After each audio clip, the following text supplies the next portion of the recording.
6월 12일 수요일 토론토 장로교회 새벽 기도회에 오신 여러분들을 주님의 이름으로 환영합니다. 오늘 수요 예배가 있는 날입니다.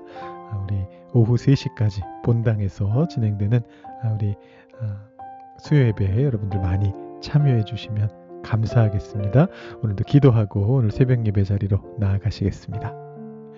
사랑의 하나님 감사합니다. 우리에게 또다시 3일을 허락하여 주시고 주일과 주일 사이 이 중간의 날에 하나님을 더욱더 깊이 생각할 수 있는 귀한 시간을 허락하여 주시니 감사합니다. 지난 3일 동안 주님과 동행하기 위해서 하나님의 말씀을 보며 묵상하며 설교를 들으며 살아왔고 또 앞으로의 3일 동안에도 우리 주일에 교회에 나가 하나님께 다시 예배하며 우리 성도님들과 함께 만나는 그때를 우리가 기다리며 계속해서 매일매일을 주님과 동행하며 나아가기를 소망합니다.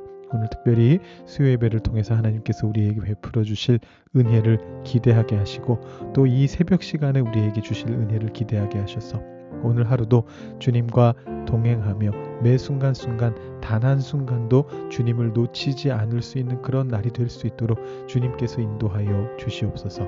우리에게 하나님께서 깨닫게 하시고 우리에게 변화를 허락하실 때 우리가 그것을 두려워하지 아니하고 그 하나님께 응답하면서 우리의 삶이 변화되고 우리의 삶을 통해 세상 속에 하나님의 뜻이 드러나는 것을 볼 수 있는 저희들 되도록 주님께서 우리 삶의 순간순간마다 구석구석마다 역사하여 주시옵소서.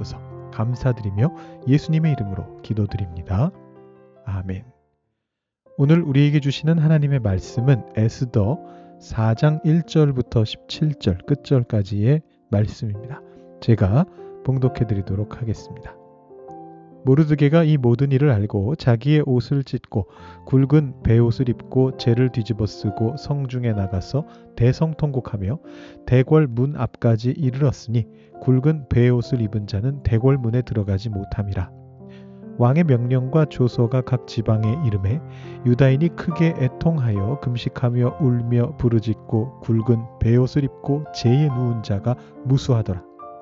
에스더의 시녀와 내시가 나와 전하니 왕후가 매우 근심하여 입을 의복을 모르드게에게 보내어 그 굵은 베옷을 벗기고자 하나 모르드게가 받지 아니하는지라.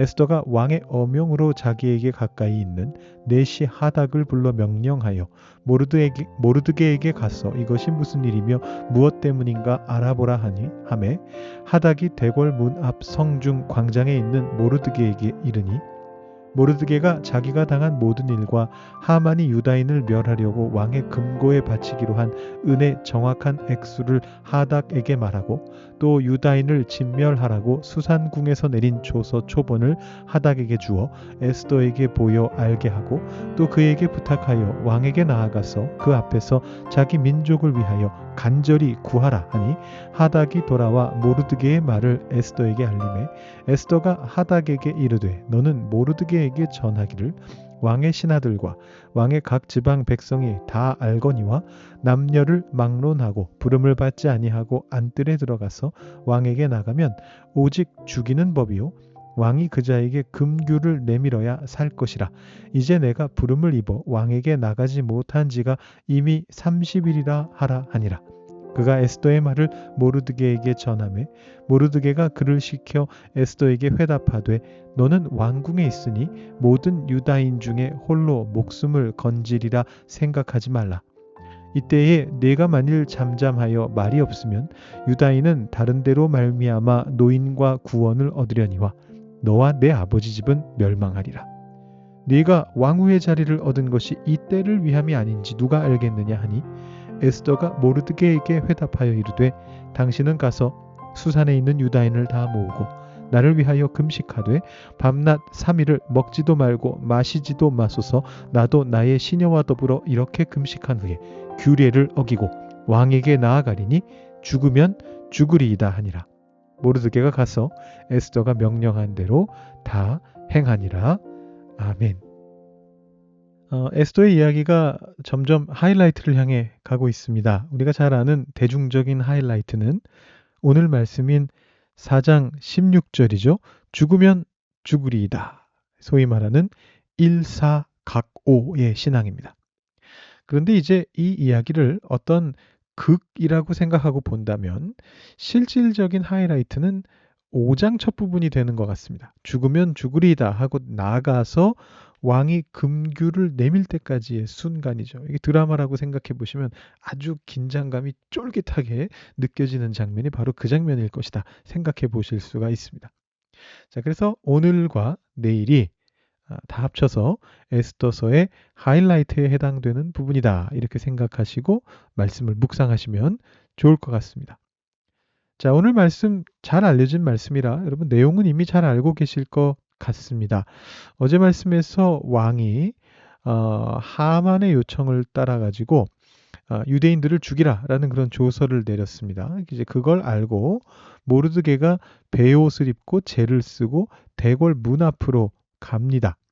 여기서 말하는 대궐문은 쉽게 말하면 신문고죠. 억울한 일을 당한 사람이 왕에게 그것을 아뢰고자 할 때 나아가는 곳이었다라고 보시면 되겠습니다. 근데 이 경우에는 이제 모르드게가 왕에게 가려고 한 건 아니었고 에스더와 소통하기 위해서 이 일을 했습니다. 물론 뭐 철저하게 에스더와 접선하려고 작전을 꾸몄다라고 보긴 힘들고 1차적인 목적은 이 굵은 베옷을 입고 옷을 찢고 재를 뒤집어 쓰고 우는 이 모습은 하나님 앞에서 자신을 낮추면서 애통함으로 하나님의 자비를 구하는 행위죠. 그런데 아시다시피 에스더서에는 하나님이 등장하지 않습니다. 그래서 여기 보시면 모르드게도 그렇고 그 다음에 뭐 3절의 유다인들도 마찬가지인데 누가 봐도 하나님을 염두에 두고 지금 행동하고 있습니다. 금식하고 울고 부르짖고 베옷을 입고 재에 누운 거죠. 그런데 정작 그 하나님은 가려져 있습니다. 에스더서의 특징입니다. 대신에 누가 반응합니까? 에스더가 반응합니다. 모르드게가 대궐문에 그런 복장으로 나타났다라는 그런 말을 들은 에스더가 내시를 보내서 4절에서요. 모르드게와 소통을 합니다. 자, 여기서 밝혀지는 바는 에스더는 유다인들을 죽이라는 조서에 대해서 전혀 모르고 있다라는 것입니다. 뭐 알고도 숨어 있었던 건 아니고요. 몰라서 반응하지 않고 있었던 겁니다. 구중궁궐이라는 그런 말이 있지 않습니까? 특히 고대 사회에서는 왕이 자신의 하렘을 그 하렘이라는 건 왕비나 후궁들 모여 있는 곳을 말하는 건데 이들을 완전하게 보호하고자 하는 어떤 그런 의도가 있을 때 이 왕비나 후궁들이 사회에서 나라에서 제국에서 벌어지는 일들을 전혀 듣지도 보지도 못하게 하는 그런 경우도 꽤 많았습니다. 그래서 이 경우도 그런 케이스라고 볼 수 있고 모르드게도 그걸 알았기 때문에 일부러 퍼포먼스를 하면서 에스더에게 온 겁니다.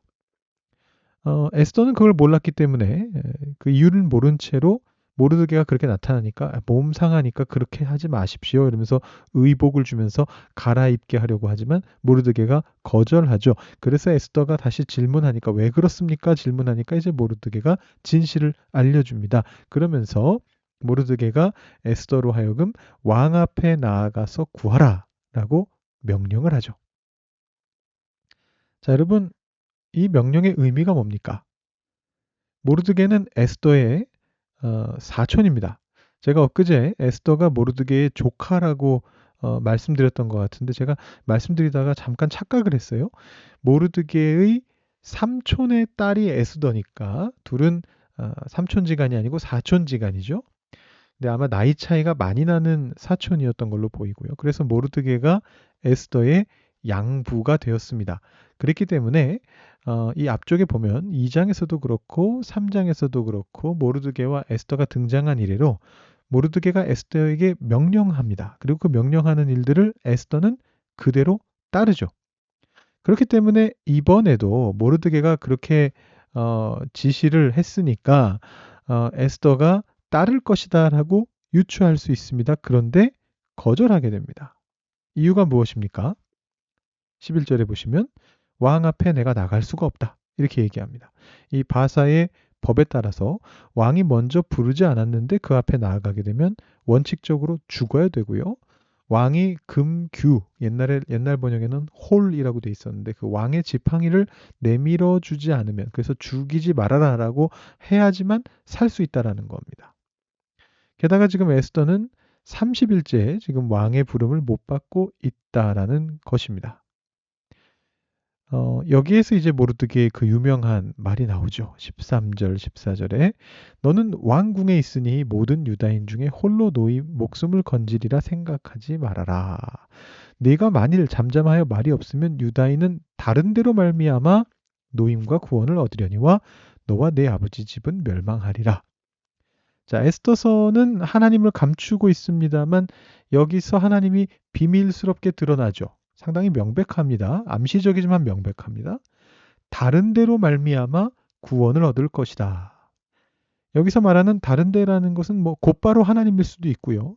우리가 1차적으로 느껴지는 것처럼 혹은 정말 다른 어떤 인간 존재나 집단일 수도 있습니다. 그런데 그렇다 할지라도 그 일을 하나님이 하신다라는 점은 틀림이 없죠. 아마 실제로 모르드게가 에스더에게 했던 말에는 하나님이라는 단어가 등장했을 수도 있습니다. 근데 이제 에스더서의 저자가 정교하게 하나님 이름을 가려놓은 것일 수 있겠죠. 저자의 어떤 신학적인 의도 때문에 그 내용에 대해서는 제가 1장에서 말씀드렸고요.